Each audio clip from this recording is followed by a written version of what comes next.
ప్రకటన గ్రంథము 2వ అధ్యాయము 11వ వచనము. సంఘములతో ఆత్మ చెప్పుచున్న మాట చెవిగలవాడు వినుగాక. ఆమేన్. నిజమే కదా, దేవుడు మనకు ఒక నోరును రెండు చెవులను ఇచ్చాడు. ఎందుకంటే మనం తక్కువగా మాట్లాడాలి, ఎక్కువగా వినాలి. చెవులు ఉన్నాయా వినే చెవులు ఉన్నాయా, చెవులు ఉన్నాయా వినే చెవులు ఉన్నాయా. ఫస్ట్ వినాలి నెక్స్ట్ నమ్మాలి, ఫస్ట్ వినాలి నెక్స్ట్ నమ్మాలి.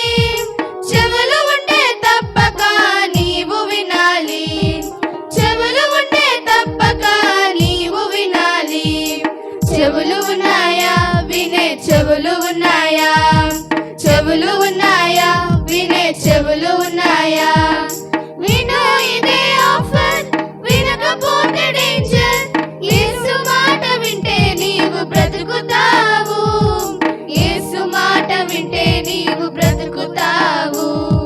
చెవులు ఉన్నాయా వినే చెవులు ఉన్నాయా, చెవులు ఉన్నాయా వినే చెవులు ఉన్నాయా. సాతాను మాటలా దేవుని మాటలా, ఏది వింటావు ఏది చేస్తావు? కాకి విన్నది, చేప విన్నది, గాడిద విన్నది, సృష్టి విన్నది. కాకి విన్నది, చేప విన్నది, గాడిద విన్నది, సృష్టి విన్నది. యేసయ్య విన్నాడు, ప్రాణం పెట్టాడు. యేసయ్యనే రక్షణ, యేసు కల్పన. యేసయ్య విన్నాడు, ప్రాణం పెట్టాడు. వింటేనే రక్షణ, యేసు కల్పన. చెవులు ఉన్నాయా వినే చెవులు ఉన్నాయా, చెవులు ఉన్నాయా వినే చెవులు ఉన్నాయా. ఫ్రెండ్స్ మాటలా పేరెంట్స్ మాటలా, ఏది వింటావు ఏది చేస్తావు?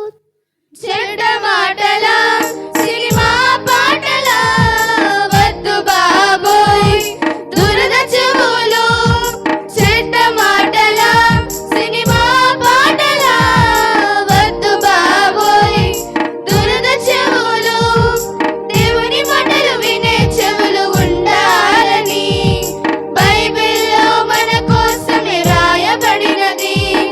దేవుని మాటలు వినే చెవులు ఉండాలని బైబిల్లో మన కోసమే రాయబడినది. చెవులు ఉన్నాయా వినే చెవులు ఉన్నాయా, చెవులు ఉన్నాయా వినే చెవులు